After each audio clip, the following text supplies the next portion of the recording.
I'm delighted to bring you my next guest, who I hope will be a regular here on Credlin.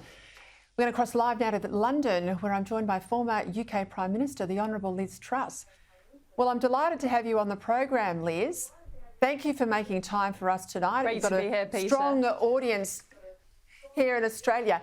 Hey, first off, we'll talk about plenty of other things, but I want to get your take on the change of government, because the Starmer government already seems to have hit a few problems. Those cuts to the winter heating payments, plenty of tension on the streets, and now the PM even under fire for accepting free suits from a Labor Party donor. Voters would not be happy. This isn't what they voted for, is it?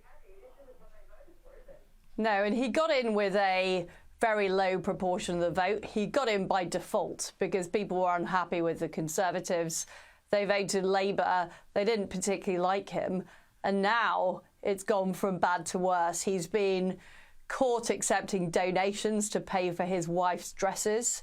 He's been accepting more freebies than any other MP in Parliament. But meanwhile, because of their disastrous economic policies, they are cutting payments to old people, just as energy prices are going up here in the UK. So it's a disastrous start for his government, because they came in with no ideas about what they were going to do, apart from saying the Conservatives are evil. That was their only policy. Just on that point about energy, I want to ask you about their big push on net zero. What do you make of the fact that the West is basically, we're deindustrialising ourselves, while Russia and China are doing nothing of the sort? Now, we've got plenty of global security, plenty of instability issues. I mean, this is madness. It feels like the 1930s all over again. Well, it's economic self-harm. It's unilateral economic disarmament. While India and China are building more coal-fired power stations, getting more oil and gas, we in Britain have ended up closing down our oil and gas. This is what's happening under this Labour government. We've just closed our last steel works, producing virgin steel, because energy is unaffordable. The British government is refusing to do fracking, which could make our energy cheaper. And it's a disaster. Our economy is stagnating. Meanwhile, China is selling us solar panels. I mean, why does that make sense? And the problem is, we have a Labour Party now in government who are saying that climate change is more of a threat to the future of the world than China. Now, that simply isn't true. In your new book, 10 Years to Save the West, you point out that the unelected officials, let's call them the blob if you like, that they can sabotage the policy of an elected government. And why is this the case? Is it because ministers come and go but the officials are there forever? Or is it because too many ministers, elected ministers, just lack the courage to give directions to bureaucrats? Well, I think the problem in Britain has got much worse, and it got worse during the Blair government, because he put in lots of legislation like the Human Rights Act, like the Equality Act, that ended up tying politicians' hands. And we weren't brave enough to take on those ideas when we were in government. So we were boxed in by the Blairite consensus, and that's made it very hard for us to deport illegal immigrants. It's made it very hard for us to put in proper policies on, women being women and men being men. And the problem is that in Britain, the bureaucrats' power has grown over time. So more power that used to rest in the hands of MPs now lies in the hands of the Bank of England, or the Office of Budget Responsibility, or the Migration Advisory Council. And you need a long time to fix those things. And you'll know, in a parliamentary democracy like Britain or Australia, it just takes time to get the legislation through, and it takes politicians with courage. And there has been a massive courage deficit on the Conservative side. Let's go to that vote of the UN overnight. The UK, like Australia, abstained. Yet when I look at the new Foreign Minister David Lammy's recent media focus, I mean, he's put up bisexual pride flags outside the Foreign Office. He gave a great big speech on climate change. Now, given Ukraine, given China, given all the other issues that are on his plate, and the growing cultural divisions in the British community, we saw that play out in riots, surely his focus should be elsewhere. He's massively out of touch with what normal people in Britain think.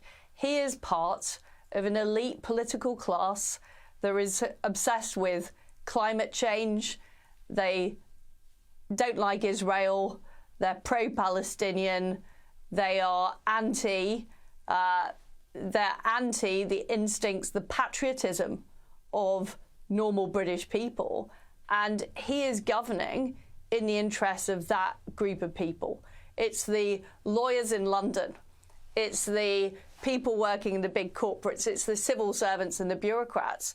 And most people in Britain do not agree with these policies. And this is why this government is already very unpopular. You know, Keir Starmer's ratings have plummeted because they're seen as hypocrites, but they're also seen as representing a very narrow group of people who live in the big cities, who work for the public sector. They don't represent normal people across Britain who back Israel, who see China as a threat and want a strong foreign policy from Britain.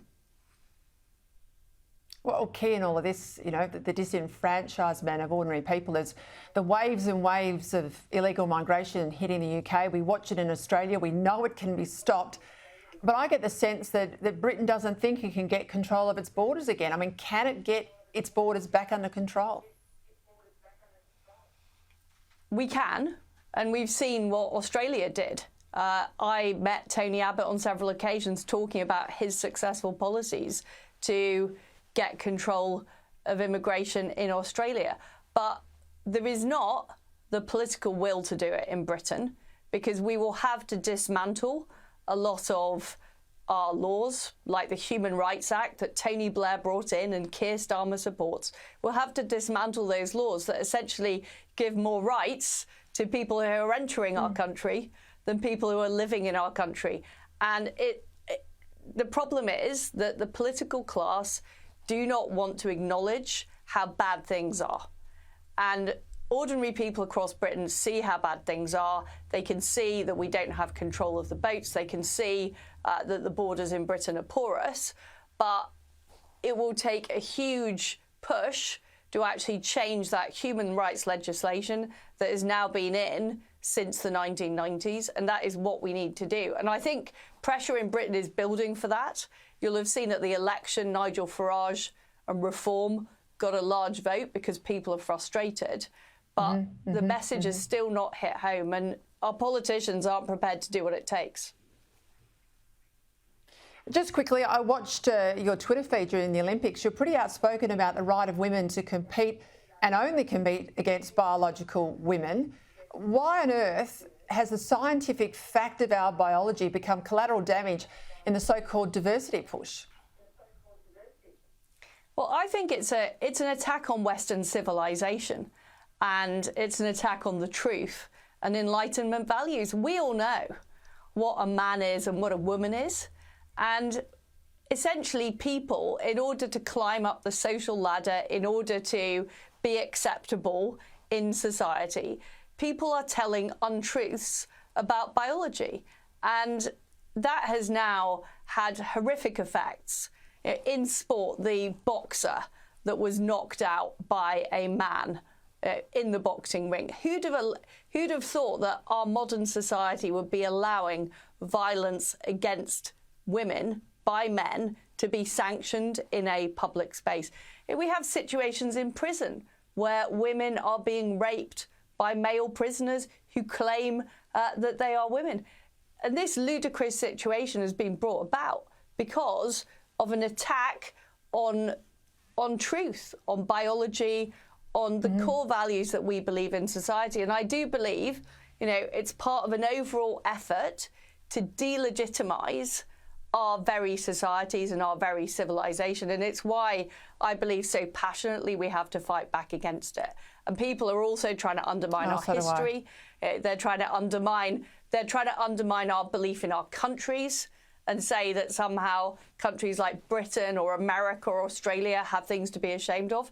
I think we're fantastic countries and we should be proud of what we achieve. But it's all part of the same agenda to undermine the West. And this is what my book, 10 Years to Save the West, is about. Because until Conservatives really start fighting back against this and are prepared to call these things out and take a stand.